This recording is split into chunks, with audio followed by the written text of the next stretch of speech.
नमस्कार, India news Uttar Pradesh Uttarakhand पर आप सभी का स्वागत है। मैं हूं आपके साथ हेमंत कुमार और चलिए शुरुआत करते हैं उत्तर प्रदेश विशेष की। दिल्ली पुलिस ने 6 आतंकियों को अरेस्ट किया है। आतंकियों के पास से भारी मात्रा में विस्फोटक मिले हैं और यूपी एटीएस को बड़ी सफलता मिली है। एटीएस ने 4 जिलों में छापेमारी की, जिनमें लखनऊ, प्रतापगढ़, रायबरेली और प्रयागराज शामिल हैं। आपको बता दें कि तमाम जगहों पर छापेमारी हुई है। 3 संदिग्धों को आईएसआईएस टेरर फंडिंग के मामले में हिरासत में लिया गया है। प्रयागराज से आईईडी भी बरामद हुआ है। पकड़े गए आरोपियों से एटीएस पूछताछ में जुटी हुई है। बड़े खुलासे हो सकते हैं। दिल्ली में 6 आतंकियों की गिरफ्तारी हुई है। उत्तर प्रदेश में 3 संदिग्धों को गिरफ्तार किया गया। दिल्ली पुलिस की ओर से 6 आतंकी गिरफ्तार किए गए हैं। आतंकियों के पास से भारी मात्रा में विस्फोटक मिलने की भी जानकारी सामने आ रही है। एक बड़ी साजिश को अंजाम देने के फिराक में थे आतंकी, लेकिन उससे पहले ही एटीएस और दिल्ली पुलिस की विशेष सेल ने बड़ी कार्रवाई की, इनका पर्दाफाश किया है। आखिरकार 6 आतंकियों की गिरफ्तारी की गई है। उत्तर प्रदेश में भी एटीएस की तरफ से 3 संदिग्धों को हिरासत में लिया गया, गिरफ्तारी की गई है। उनसे पूछताछ लगातार की जा रही है। उत्तर प्रदेश एटीएस को बड़ी सफलता मिली है। 3 संदिग्धों को आईएसआईएस के टेरर मॉड्यूल को लेकर के गिरफ्तार किया गया है। बड़ी जानकारी है इस वक्त की। दिल्ली पुलिस की तरफ से 6 आतंकियों को अरेस्ट किया गया। आपको बता दें कि इन आतंकियों के पास से भारी मात्रा में विस्फोटक सामान भी मिले हैं। तो फिलहाल पुलिस तफ्तीश कर रही है, जांच कर रही है, इनसे पूछताछ की जा रही है। यूपी एटीएस के द्वारा एक महत्वपूर्ण सफलता हासिल करते हुए आईएसआई स्पॉन्सर्ड मॉड्यूल को बस्ट किया गया है तथा 3 लोगों को हिरासत में लिया गया है।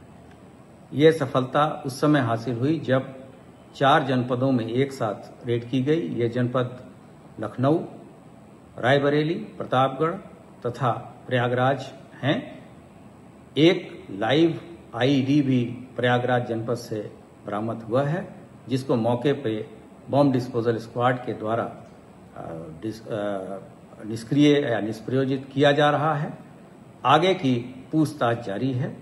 जो भी उल्लेखनीय बातें प्रकाश में आएंगी उससे अवगत कराया जाएगा। ये जो पहली अरेस्ट हुई थी वो कोटा से अरेस्ट हुई थी। ये आदमी मुंबई से आ रहा था, ट्रेन से अरेस्ट करी थी और उसके बाद हमने 2 आदमी दिल्ली से अरेस्ट करे और फर्दर जो है आखिरी 3 अरेस्ट जो हुई है वो यूपी से यूपी एटीएस के साथ कोऑपरेशन में। सर दिल्ली में सर 2 जो गिरफ्तार हुए हैं, किस तरीके से सर ट्रेनिंग दी गई थी सर? उनको मैंने बताया 15 दिन की ट्रेनिंग के लिए उनको मस्कत से ले जाया गया था। आतंकी साजिश को बेनकाब किया है यूपी एटीएस ने और यूपी एटीएस को एक बड़ी सफलता यहां पर मिली है। आपको बता दें कि 4 जिलों में एक साथ छापेमारी की गई। 3 संदिग्धों को हिरासत में लिया गया, पूछताछ की गई, उनकी गिरफ्तारी की गई है। बड़ी जानकारी और पुलिस की ओर से जानकारी दी गई है। Prashant Kumar, ADG law and order, उन्होंने कहा कि अभी पूछताछ चल रही है। 4 जिलों में छापेमारी की गई थी। साथ ही साथ ADG law and order Prashant Kumar ने बताया कि संदिग्धों के पास से विस्फोटक सामान भी बरामद किए गए हैं, जिसे लेकर के तफ्तीश की जा रही है। इनसे पूछताछ में कई अहम खुलासे हो सकते हैं। तो एटीएस को बड़ी कामयाबी है। 4 जिलों में एटीएस की छापेमारी की गई। 3 संदिग्धों को आईएसआईएस टेरर फंडिंग मामले में हिरासत में लिया गया, जिनसे पूछताछ की जा रही है। तो प्रयागराज से भी आईईडी बरामद किया गया है। आपको बता दें यहां पर भी छापेमारी की गई। उधर दिल्ली पुलिस की ओर से 6 आतंकियों को अरेस्ट किया गया। यूपी एटीएस को भी इनपुट मिले, उसके बाद यूपी एटीएस की तरफ से एक बड़ी कार्रवाई को अंजाम दिया गया है। 4 जिलों में छापेमारी की गई, जिसमें 3 संदिग्धों को आईएसआईएस टेरर फंडिंग मामले में हिरासत में लिया गया है। उनसे पूछताछ की जा रही है। आतंकी साजिश को बेनकाब किया है यूपी एटीएस ने। एक बड़ी साजिश रची जा रही थी, कहीं ना कहीं उसका खुलासा हुआ है। अभी पूछताछ में कई अहम बातें और निकल के सामने आएंगी। और इसी खबर पर ज्यादा जानकारी के साथ हमारे सहयोगी लखनऊ से रवि हमारे साथ जुड़ रहे हैं, तो सीधे रवि का रुख करेंगे। रवि, क्या कुछ जानकारी मिल रही है? यूपी एटीएस को एक बड़ी कामयाबी आज मिली है। बात करें तो लखनऊ में जिस तरीके से जी जारी होगा, बात करें तो आज भी एक बड़ी कार्रवाई यूपी एटीएस की तरफ से की गई। आपको बता दें करीब 4 शहर है जहां पर छापेमारी की गई, जिसमें से लखनऊ, प्रयागराज, प्रतापगढ़ और रायबरेली में यूपी एटीएस की छापेमारी की गई। इसमें करीब 3 लोग हैं वो हिरासत में लिए गए, इनसे पूछताछ की जा रही है। साफ तौर पर अगर बात करें तो प्रशांत कुमार उनका जो बयान आया है, उस बयान के अनुसार अगर माने तो ISI से संबंधित मॉड्यूल का जो खुलासा है वो किया गया। उसके अलावा अगर बात की प्रयागराज से लाइव IED भी बरामद की गई है। बम स्क्वाड टीम को डिफ्यूज करने में इनको लगाया गया। और साफ तौर पे अगर बात करें तो जो पकड़े गए आरोपी हैं उनसे पूछताछ की जा रही है कि किस तरीके से लोग काम कर रहे थे, इनके नेटवर्क कौन से लोग शामिल थे, उसका मकसद क्या कुछ वारदात करने वाले थे। तो साफ तौर पर यूपी एटीएस को बड़ी सफलता मिली है और कह सकते हैं कि इन तीनों ही जो आरोपी हिरासत में लिए गए इनसे लगातार पूछताछ की जाएगी। तमाम सारे ऐसे खुलासे होने की उम्मीद की जा रही है। जी रवि, एटीएस को कब इनपुट मिले इस मामले में, क्या उस बारे में भी जानकारी कोई मिल पाई है और कैसे आखिरकार एटीएस इन तक पहुंची? देखिए जाहिर है लगातार यूपी एटीएस की टीमें हैं वो लगातार जांच पड़ताल में जुटी हो। अलग अलग अगर बात करें तो चाहे सोशल मीडिया नेटवर्क हो या उसके अलावा अलग अलग जो उनके सोर्सेस है वो लगातार काम करते रहे। और जिस तरीके से अगर बात करें तो 4 शहरों में ये छापेमारी कार्रवाई है यूपी एटीएस की टीमें, इनपुट के मिलने के आधार पर ये कार्रवाई की गई। साफ तौर पर अगर बात करें तो लखनऊ, प्रयागराज और उसके अलावा रायबरेली, ये 4 शहर है जहां पर छापेमारी की गई और 3 लोग हैं जो आरोपी हैं वो हिरासत में लिए गए, इनसे पूछताछ की जाएगी। संदिग्ध तौर पे इनको हिरासत में लिया गया। तमाम सारे खुलासे होने की उम्मीद है।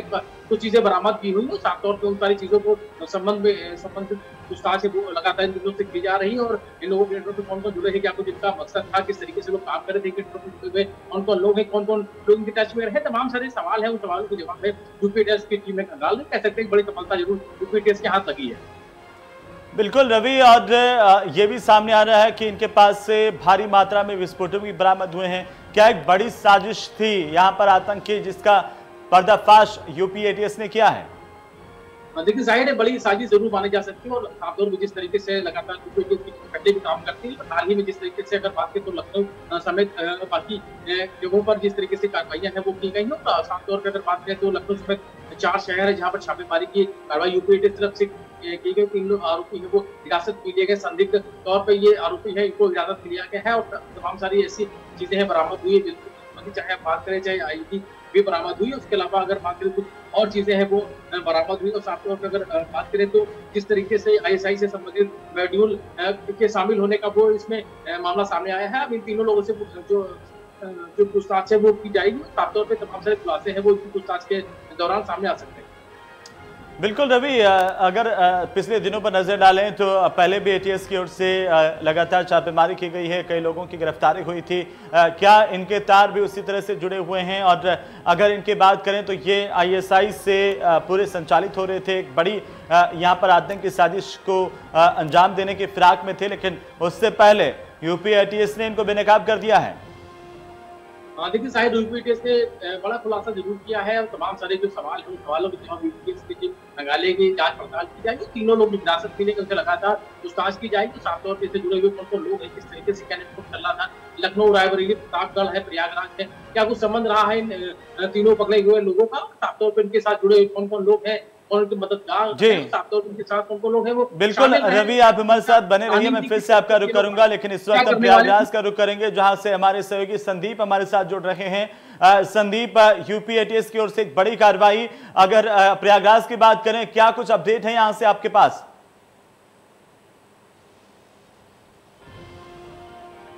देखिए प्रयागराज में जब यूपी एटीएस ने छापा डालना शुरू किया तो यहाँ पर खलबली मच गई कि आखिर क्या मामला है जिस वजह से एटीएस लगातार करेली थाना क्षेत्र के कई अलग अलग स्थानों पर 60 फीट रोड, तिरंगा चौराहा और करामत की चौकी नाम से एक स्थान है जहां पर एटीएस का छापा पड़ा।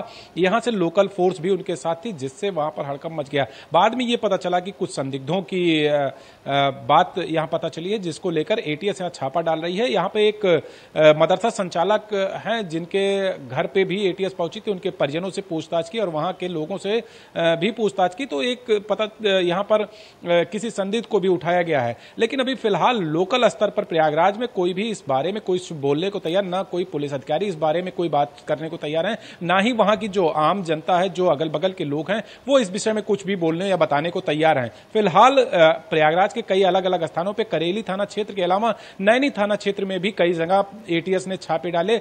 अब जो है संदिग्ध की ही बात लगातार की जा रही है और इसी पे चर्चाएं हो रही हैं। बिल्कुल संदीप, क्या यह भी कोई जानकारी अभी तक मिल पाई है कि यहां से जिन संदिग्धों को हिरासत में लिया गया, जिनकी गिरफ्तारी की गई है, उनके पास से विस्फोटकों की बरामदगी भी हुई है?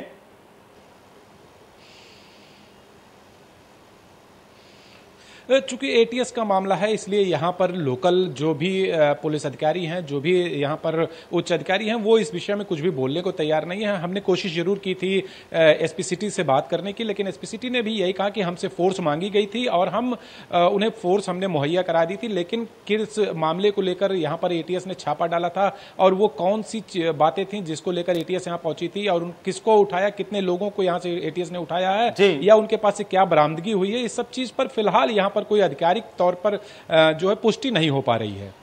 बिल्कुल संदीप, आप भी हमारे साथ बने रहिए। रायबरेली का रुख करेंगे जहां से हमारे साथ शिव प्रसाद जुड़ चुके हैं। शिव, रायबरेली में भी लगातार छापेमारी आज देखने को मिली है और यहां से भी संदिग्धों को हिरासत में लिया गया। आपके पास क्या कुछ अपडेट इस वक्त हैं? हेमंत, हम बता दें कि जब एटीएस ने यहाँ रायबरेली के ऊंचाहार थाना क्षेत्र के एक गांव में जब छापा मारा, वहां से 2 संदिग्धों को उठाया, उसके बाद उनको लखनऊ ले गई अपने साथ और जो अभी प्रेस कॉन्फ्रेंस हुई है डीजी साहब की, उसके बाद से खलबली मच गई और इलाके में ये गांव में अभी चर्चा और हो रही है कि जो 2 उठाए गए हैं संदिग्ध, इनके पिछले कई लगभग 2-3 सालों से इनके रहन सहन में काफी परिवर्तन आया था। तो तमाम शक के दायरे में अब आप लोग देख रहे हैं और लोकल पुलिस और पूरा मिला के कि रायबरेली में आतंकी गतिविधियों से जुड़े होने का ये जो 2 लोग उठाए गए हैं, तो ये बड़ी कार्रवाई हुई है पुलिस की। जी, लेकिन शिव, कहीं ना कहीं लगातार देखिए इनपुट भी मिल रहे थे और इसी के आधार पर एक कार्रवाई हुई है। क्या माना जाए कि एक बड़ी साजिश जो है उसको बेनकाब किया है यूपी एटीएस की तरफ से? जी, ये बिल्कुल सही किया।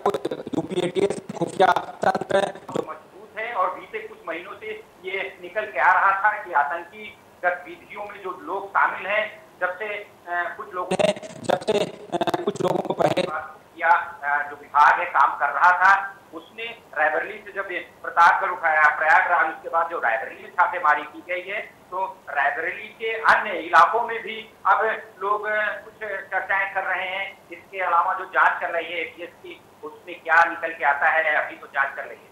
बिल्कुल शिव, हमारे साथ रवि लगातार बने हुए हैं। रवि, जैसे कि शिव बता रहे हैं रायबरेली के ग्रामीण इलाकों में छापेमारी हुई है और प्रयागराज से संदीप बता रहे हैं कि यहां पर भी अचानक से छापेमारी हुई, किसी को भनक नहीं लगी, लेकिन ये एक बड़ी साजिश जो है वो अंजाम दी जा रही थी और इससे साफ जाहिर होता है कि कैसे आखिरकार आतंकी नेटवर्क ग्रामीण इलाके तक चला गया।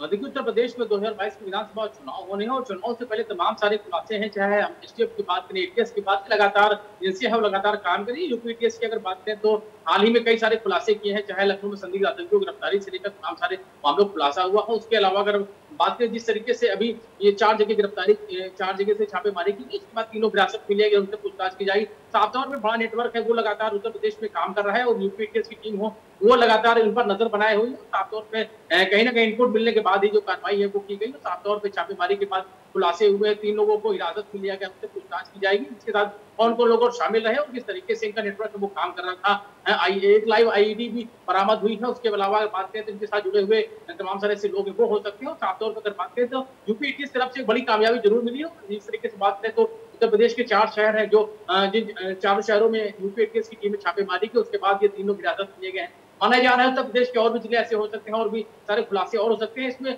इस पूरे नेटवर्क में और भी लोगों के नाम आ सकते हैं, उन पर भी यूपी एटीएस की टीम की जो कार्रवाई है वो हो सकती है। फिलहाल 3 लोग हिरासत में हैं, उनसे तमाम सारी चीजें बरामद की गई हैं, उनसे पूछताछ की जाएगी लगातार और साफ तौर पर उस पूछताछ के दौरान तमाम सारे सवालों के जवाब है वो उन लोगों को देने होंगे। यूपी एटीएस को तमाम सारे सवालों के जवाब तलाश भी होंगे। साफ तौर पर अगर बात करें जिस तरीके से कार्रवाई हुई है, साफ तौर पर यूपी एटीएस ने बड़ा खुलासा जरूर किया है। जिस तरीके से जो नेटवर्क है वो लगातार चल रहा है। अगर हम बात करें तो जिस तरीके से छापेमारी की बात आईएसआई से संबंधित मॉड्यूल का है वो खुलासा हो रहा है, 3 लोग हिरासत में लिए जाने के बाद में, तो कह सकते हैं कि तमाम सारी चीजें हैं वो सामने आने की उम्मीद की जा रही है। और जिस तरीके से हिरासत में उनसे पूछताछ की जाएगी, इनके पास जो चीजें बरामद की गई हैं उनको भी चेक किया जा रहा है। और साफ तौर पर इनसे जुड़े हुए जो लोग हैं, सोशल मीडिया में किस तरीके लोग एक्टिव है और किस तरीके से बाकायदा लोगों ने किस तरीके से पूरी साजिश है वो रची गई थी और क्या कुछ साजिश जो थी वो थी। तमाम सारे सवाल हैं, इन सवालों के जवाब यूपी एटीएस को तलाशने और बिल्कुल इन सवालों के जवाब आने वाले दिनों में जरूर मिलते हुए नजर आएंगे। लेकिन संदीप, अगर मैं आपके पास आऊं और यहाँ पर हम आपको बता दें कि 2 पाकिस्तानी समेत 6 आतंकियों की गिरफ्तारी हुई। दिल्ली पुलिस की स्पेशल सेल के साथ साथ यूपी एटीएस की अहम भूमिका, 4 जगहों पर छापेमारी। और अगर हम प्रयागराज की बात करें तो वहां से भी इनपुट इस बात को लेकर के मिल रहे हैं कि विस्फोटकों की बरामदगी भी हुई है, जिस पर लगातार यूपी एटीएस काम कर रही है, छानबीन कर रही है। क्या माना जाए कि किस तरीके से जो अंदरूनी इलाकों तक नेटवर्क फैला है, उसके बाद जो जांच में कई अहम खुलासे होने की उम्मीद है, कई और नाम भी सामने आ सकते हैं उस इलाके से?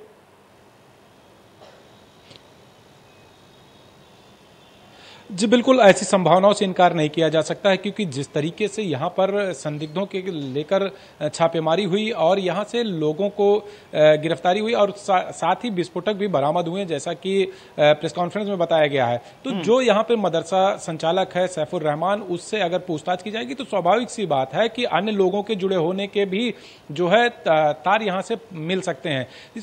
तो इस बात से बिल्कुल इनकार नहीं किया जा सकता है कि प्रयागराज में अगर पूछताछ की जाएगी और जिस तरीके से इन लोगों को उठाया गया उनसे जांच पड़ताल की जाएगी तो स्वाभाविक है कुछ और नाम भी हो सकता है सामने आ जाएं। बिल्कुल संदीप, और जिस तरीके से लगातार ये कार्रवाई देखने को मिल रही है, बड़ा खुलासा आगे आने वाले दिनों में हो सकता है। शिव प्रताप, अगर ग्रामीण इलाकों की बात करें, जिस तरीके से आज रेड की गई है, छापेमारी की गई है, उसके बाद किस तरह की चर्चाएं हैं वहां पर?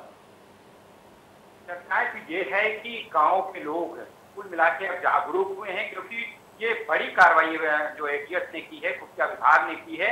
अब आसपास के जो जहां से पकड़े गए हैं गांव से, खोरिया गांव है, वहां के जो इलाके के लोग हैं और जो संदिग्ध उठाए गए हैं उस पर जो एटीएस जांच कर रही है, उनके रिश्तेदारों में भी खलबली मची है, उनके दोस्तों में खलबली मची हुई है।